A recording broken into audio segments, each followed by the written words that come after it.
तो धारा विद्युत के अगले लेक्चर में हम आए हैं और बात करते हैं आज हम लोग किरचॉफ के नियम की। तो ये धारा विद्युत का एक इम्पोर्टेंट टॉपिक है किरचॉफ का नियम।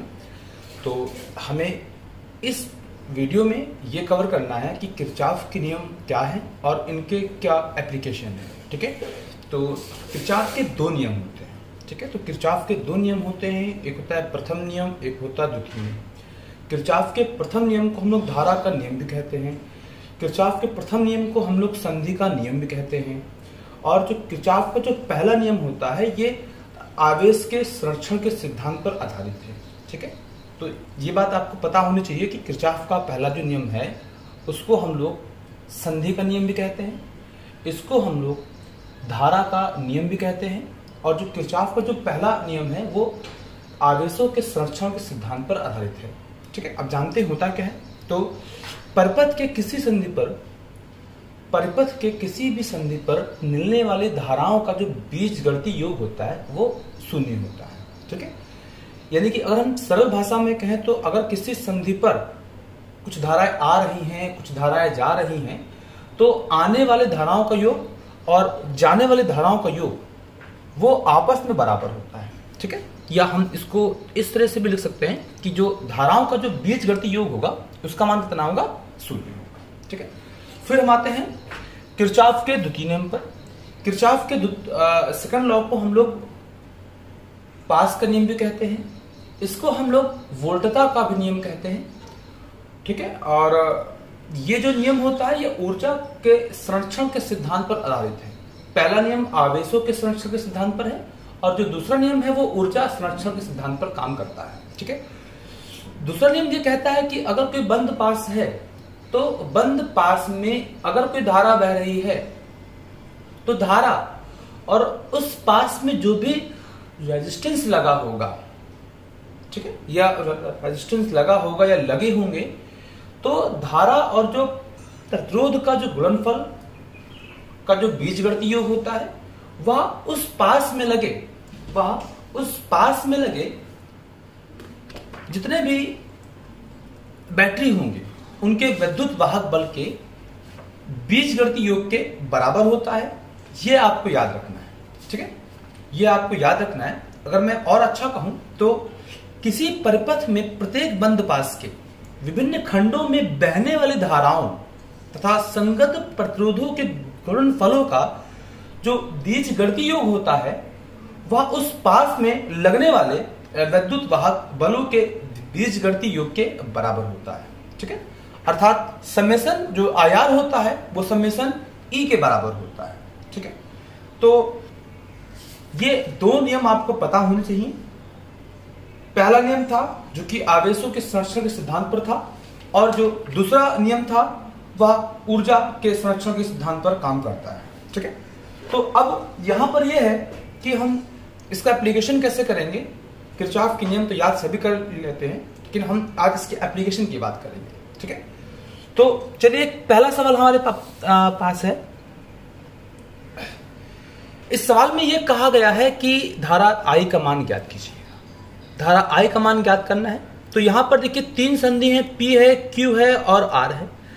तो हम पहले संधि की बात करते हैं, संधि पी पर।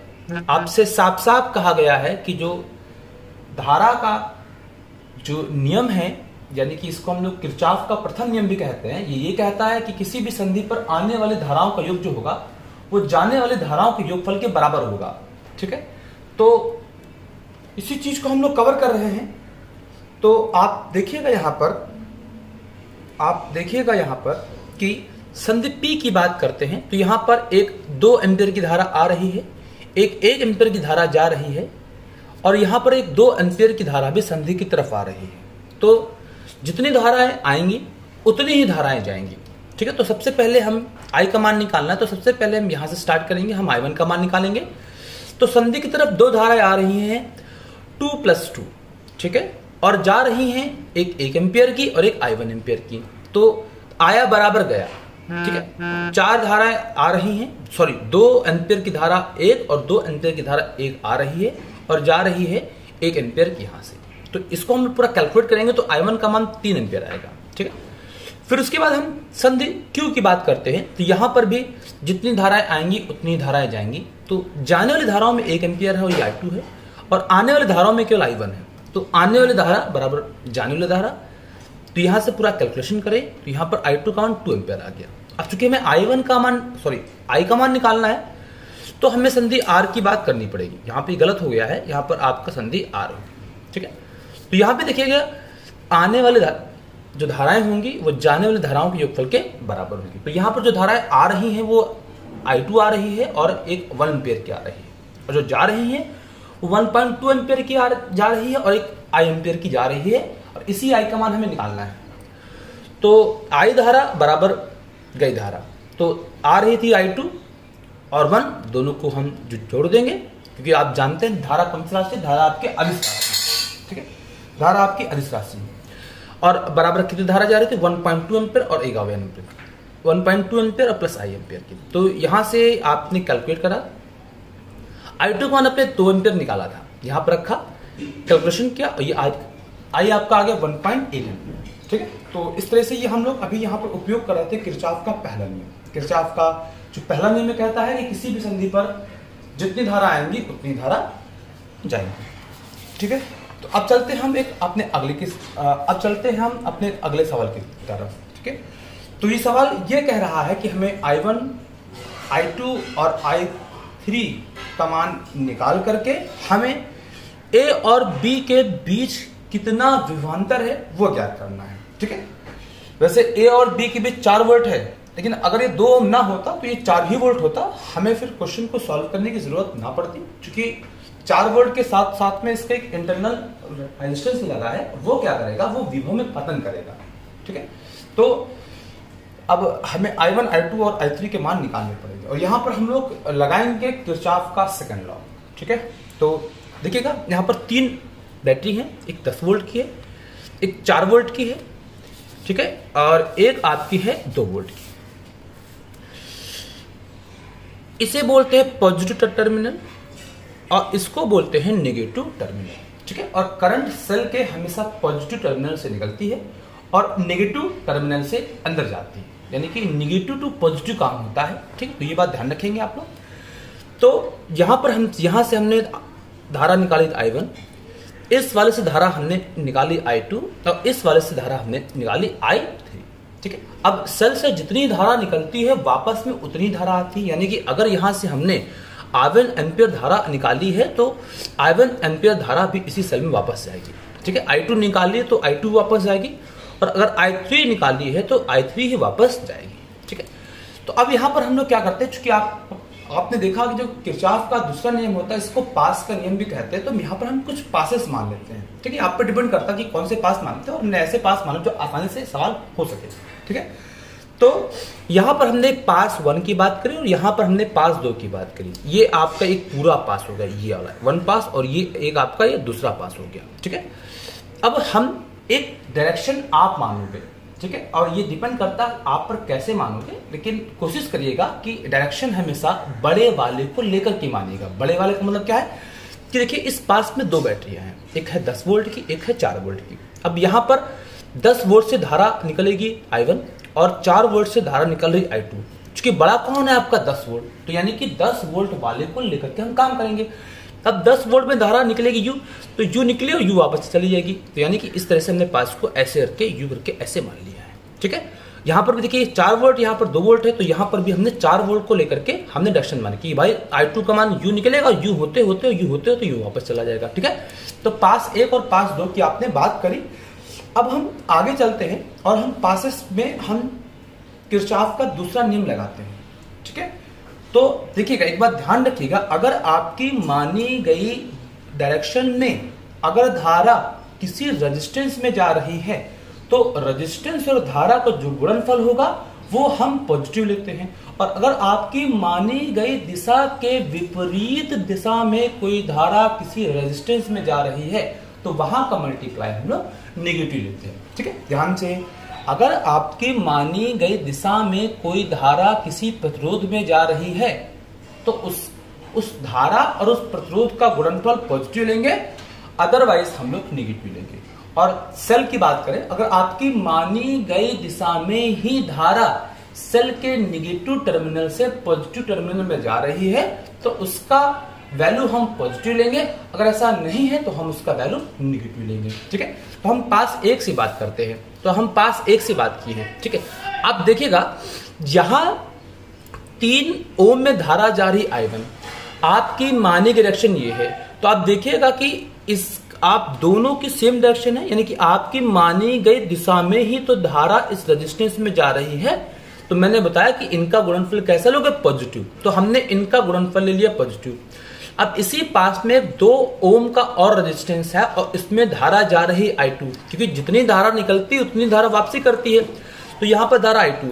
तो अब इन दोनों का मल्टीप्लाई हम लोग लेते पॉजिटिव, लेकिन जब हमने डायरेक्शन चेक की तो आपकी मानी की डायरेक्शन ये है और धारा की डायरेक्शन ये है, तो यानी कि दोनों एक दूसरे से विपरीत हैं, तो इनका गुणनफल हमने कैसे लिया, यहाँ पर निगेटिव लिया। ठीक है, अब ये बराबर में देखिएगा, अब आपने पढ़ा ना कि धाराओं और रेजिस्टेंसों का जो गुणनफलों का जो बीजगणितीय योग होता है वो उस पास में लगे सेल के बीजगणितीय योगफल के बराबर होता है। तो अब बराबर में आ गए। अब देखो ये 10 वोल्ट है इसी में और एक है आपका 4 वोल्ट। अब 10 वोल्ट में डायरेक्ट जो 10 वोल्ट में जो करंट जाएगी वो I1 जाएगी और देखो माइनस से प्लस जा रही है और आपकी मानी गई ही डायरेक्शन में। तो आपकी अगर मानी गई ही डायरेक्शन में अगर कोई धारा किसी सेल के निगेटिव टर्मिनल से पॉजिटिव टर्मिनल में जा रही है तो उसकी वैल्यू हम लोग लेते हैं प्लस की। तो ये आपका 10 वोल्ट हो गया। अब इसी में आपका एक 4 वोल्ट भी है।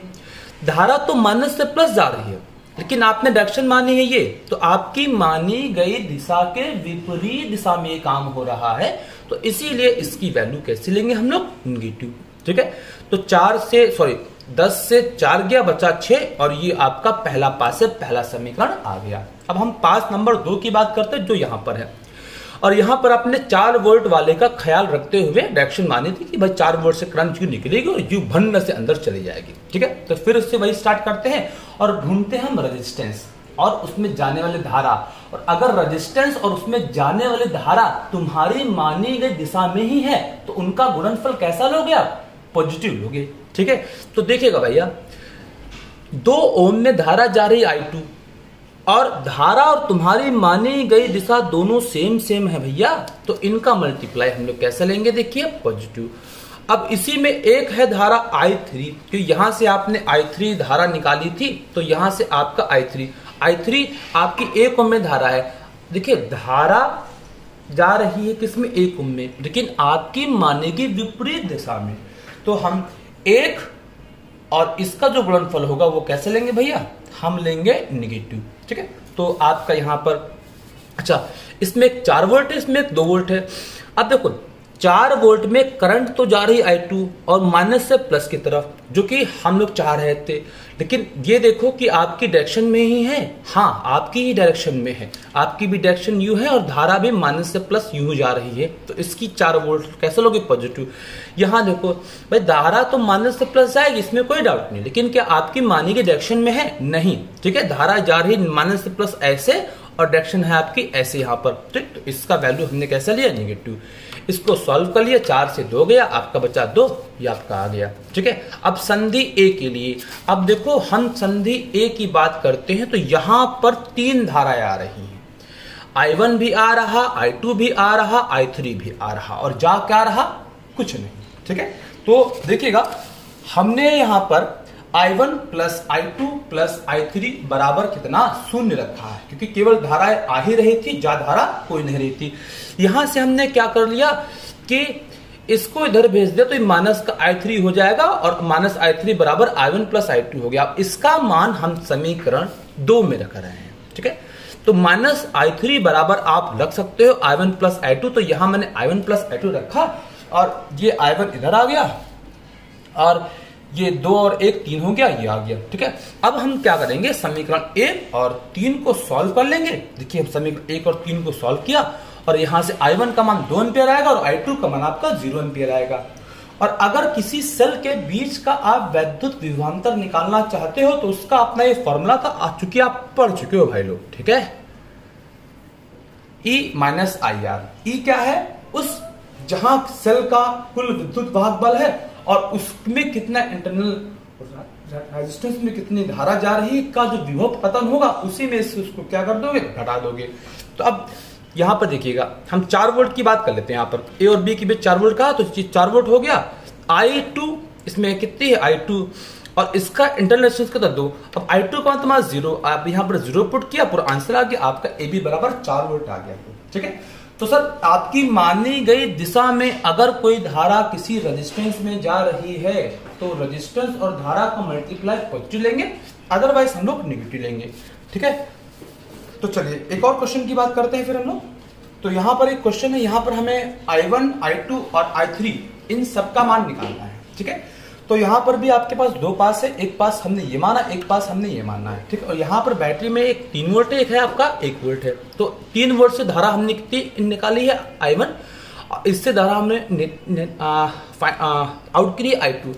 तो इधर से आपकी I1 आ रही, इधर से आपकी I2, तो इसमें कितनी जाएगी, I1 प्लस I2 जाएगी, और फिर इधर से आपकी वापसी कितनी कर देगी, इधर से वापसी कर देगी आपकी I1, और इधर से वापसी कितनी कर देगी आपकी I2। ठीक है, तो अब हम पास 1 की बात करते हैं। हमें यहाँ पर I1, I2 यानी कुल मिला के जितने ओम हैं उन सब में हमें धारा का मान निकालना है। ठीक है, तो आप देख रहे हो कि 4 ओम में धारा कितनी आपकी है, 4 ओम में धारा आपकी I1 है और 2 ओम में धारा कितनी आपकी I2 है। ठीक है, तो अब हम पास 1 की बात करेंगे। ठीक है, अच्छा यहाँ पर भी धारा भाई यू निकलेगी, तो यू निकल के यू वापस चलेगी, तो हमने उसी ही केस में आपने डायरेक्शन मानी कि धारा भैया यू निकलेगी, यू वापस चली जाएगी। यहाँ भी धारा यू निकलेगी, यू वापस चली जाएगी। ठीक है, डिपेंड आप पे करता है कि आप इसका उल्टा भी मानोगे तो आपका आंसर सेम आएगा, उल्टा उल्टा नहीं आएगा। ठीक है भैया, तो चलिए पास नंबर 1 से बात करते हैं। तो देखो पास नंबर 1 में 2 रेजिस्टेंस, एक है 4 ओम, एक है 5 ओम का। 4 ओम में धारा है I1, 5 ओम में धारा है I1 प्लस I2। तो हम फिर से क्या करेंगे कि धारा और रेजिस्टेंस का मल्टीप्लाई लेते हैं। अगर धारा और रेजिस्टेंस का मल्टीप्लाई में जो धारा रेजिस्टेंस में जो गई है वो आपकी मानी गई डायरेक्शन में है तो उसका मल्टीप्लाई पॉजिटिव, अदरवाइज नेगेटिव। आपकी मानी गई दिशा में ही अगर कोई धारा किसी प्रतिरोध में जा रही है तो धारा और प्रतिरोध का गुणनफल हम लोग पॉजिटिव लेते हैं। ठीक है, तो देखिएगा 4 ओम में धारा गई आपकी I1 एम्पियर और आपकी मानी गई दिशा और धारा दोनों दिशा सेम है तो मल्टीप्लाई पॉजिटिव। 5 ओम में धारा गई आपकी I1 प्लस I2, आपकी मानी गई डायरेक्शन और धारा दोनों सेम है तो इनका मल्टीप्लाई कैसे लेंगे, पॉजिटिव। ठीक है, पॉजिटिव लिया। ठीक है, देखो same same multiply positive, same same multiply positive, और बराबर में इसी में एक ही तो सेल है वो है 3 वोल्ट का, और धारा माइनस से प्लस जाएगी और तुम्हारी माने गए ही डायरेक्शन में, तो हमने बराबर में 3 वोल्ट लिया। पास नंबर 2 की बात कर लो भैया। तो यहां पर देखो अब पास नंबर 2 में भी आपको 2 ओम मिल रहा है, एक है 2 ओम का, एक है 5 ओम का। 2 ओम में धारा आपने मानी I2 और 5 ओम में धारा वही वाली अपनी प्यारी वाली I1 प्लस I2। आपकी मानी गई दिशा में अगर कोई धारा किसी रेजिस्टेंस में जा रही है तो उनका मल्टीप्लाई कैसे लोगे साहब, पॉजिटिव। यहां भी देखो आपकी मानी गई डायरेक्शन और धारा दोनों डायरेक्शन सेम है तो इनका मल्टीप्लाई कैसे लोगे सर, पॉजिटिव। ठीक है, इसको हल किया, आपका ये समीकरण आ गया 5I1 प्लस 7I2 बराबर 1। पहला समीकरण था 9I1 प्लस 5I2 बराबर 3, यहाँ पे इतना आ गया। समीकरण 1 और 2 को हल कर लेंगे, आपका आंसर आ जाएगा। ठीक है, I1 का मान 9/18 एम्पियर आएगा और I2 का मान 3/19 एम्पियर आएगा। अब आप ये ना कहिएगा कि समीकरण को सॉल्व करिएगा। ठीक है, ये अच्छा सर लगभग 7-8 की बात है ना, 2 समीकरण उनको हमें सॉल्व करना है। ठीक है, चलिए हम एक अगले सवाल की तरफ बात करते हैं, और एक ये सवाल हमारे पास है। ठीक है, इस सवाल में हमें क्या करना है कि V वोल्ट निकालना है, इसके अलावा I1 और I2 का मान निकालना है। ठीक है, तो फिर से वही बात करते हैं, यहाँ पर 2 सेल है आपके, एक है 11 वोल्ट का, एक है आपका 9 वोल्ट का। ठीक है, आपकी मानी गई डायरेक्शन में अगर कोई धारा किसी प्रतिरोध में जा रही है तो उसका मल्टीप्लाई पॉजिटिव, अदरवाइज नेगेटिव। और अगर सेल की बात करते हैं तो सेल में अगर कोई धारा माइनस से प्लस जा रही है और आपकी मानी गई डायरेक्शन में तो उसकी वैल्यू पॉजिटिव, अदरवाइज नेगेटिव। ठीक है, तो यहां से हमने I1 धारा निकाली। अब I1 धारा निकाली तो वापसी भी I1 की होगी, और यहां से अगर I2 धारा निकाली तो I2 की वापसी होगी। जरूरी नहीं कि आप यहाँ ही मान लो, कहीं भी मान लो, यहाँ I2 मान लो, यहाँ पर I1 मान लो, कोई दिक्कत नहीं। ठीक है ना, तो यहां से आपकी I1 धारा निकली, यहां से आपकी I2। अब I1 धारा इधर से आ रही, I2 धारा इधर से, और हमने इधर मान लिया धारा कितनी I3। अब अगर यहाँ पर संधि के नियम की बात करें तो आने वाली धारा बराबर जाने वाली धारा। ठीक है, तो चलिए हाँ स्टार्ट करते हैं भैया।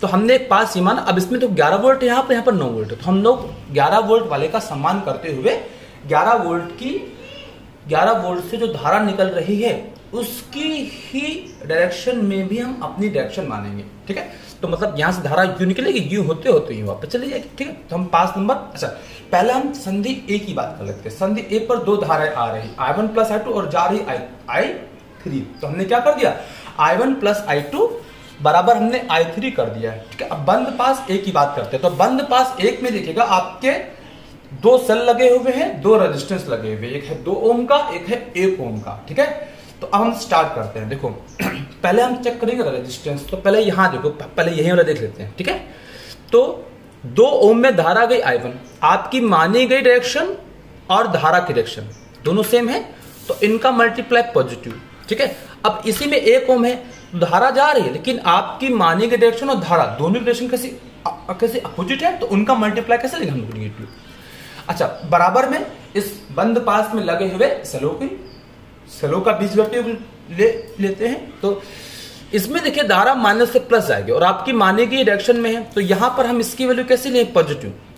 लेकिन अगर यहां बात करो तो धारा तो भाई माइनस से प्लस जाएगी, इसमें कोई दिक्कत नहीं, लेकिन आपने जो डायरेक्शन मानी है वो है ऐसे और धारा जा रही है आपकी ऐसे, तो दोनों अपोजिट साइन में है, तो हम कैसे लेंगे इसका, हम लोग माइनस का 9 लेंगे। ठीक है, तो 11 से 9 गया, बचा 2। ठीक है, यहां पर 2 आ गए, ये समीकरण हमारी कितनी होगी, दूसरी होगी। ठीक है, अब बंद पास हम दूसरे की बात करते हैं। हमने एक बंद पास ये मान लिया, बंद पास का मतलब एक ऐसा पास जिसमें चूहा डाल दो तो चूहा निकले ना। ठीक है, तो ये वही वाला है बंद पास, चूहा डाल दो कहां निकलेगा भाई, कहां जाएगा, नहीं जाएगा। तो इस बंद पास में ये आपका एक बंद पास है। अब इसमें आपके पास 2 ओम है, एक है 1 ओम का, एक है 24 ओम का। 1 ओम में धारा कितनी है, I2 है, 24 ओम में धारा कितनी है आपकी, I3 है। ठीक है, तो वही बात है ना। अच्छा, इसमें तो एक ही बैटरी है 9 वोल्ट, तो हम 9 वोल्ट में जो करंट निकलेगी उस करंट की ही डायरेक्शन में अपना भी हम डायरेक्शन मानेंगे। भाई धारा इसमें जो निकलेगी यूं होते हो तो यूं होते हो तो यूं वापस चली जाएगी। ठीक है, अब देखो यहां चेक कर दो, 1 ओम में धारा है I2, तुम्हारी मानी गई डायरेक्शन और धारा की डायरेक्शन दोनों सेम है, तो इनका मल्टीप्लाई कैसे लेंगे हम लोग, पॉजिटिव। अच्छा, यहां भी चेक कर लेते हैं, 24 ओम में धारा कितनी है तुम्हारी, I3 है, तो अब दोनों सेम डायरेक्शन में, तो इनका मल्टीप्लाई कैसे लेंगे हम लोग, पॉजिटिव। अब 1 ओम में धारा देखो है I2 एम्पियर और आपकी मानी गई ही डायरेक्शन में है, तो इनका भी मल्टीप्लाई कैसे लेंगे, पॉजिटिव।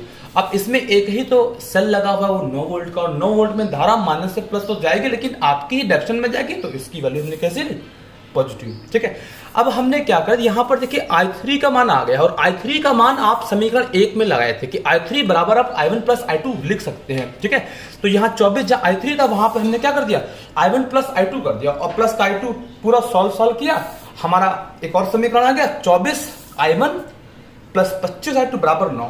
ठीक है, अब हमने यहां से क्या कर देंगे, समीकरण 2 और 4 को हल कर लेंगे। 2 ये था आपका, 4 ये था, कुछ इधर उधर हल करोगे, आपका I1 आएगा 59/74 एम्पियर, और I2 बराबर माइनस का 30/74 एम्पियर। ठीक है, और हमें यहाँ का अगर V निकालना था, तो यहाँ की धारा तुम्हें कितनी थी, I3, तो I3 बराबर अपने I1 प्लस I2 दे रखा था, I1 प्लस I2 यहाँ से निकालोगे, 24 ओम था, IR ओम का नियम का उपयोग करोगे, यहाँ पर आपका आएगा V बराबर 9.4। ठीक है, तो ये किरचॉफ के नियम के पहला नियम और दूसरा नियम। आसान भाषाओं में कहें तो I धारा बराबर गई धारा, और किसी भी बंद पास में जितने भी सेल लगे होंगे उनका बीजगणितीय योग उस पास में लगे हुए धारा और उस पास में जितने भी रेजिस्टेंस होंगे उसमें गई धारा और उन रेजिस्टेंस का जो गुणनफल का जो बीजगणितीय योग होगा वो आपस में कैसा होगा, बराबर होगा। धन्यवाद, आशा करते हैं आपको ये किरचॉफ का नियम समझ में आया होगा। ठीक है, थैंक यू।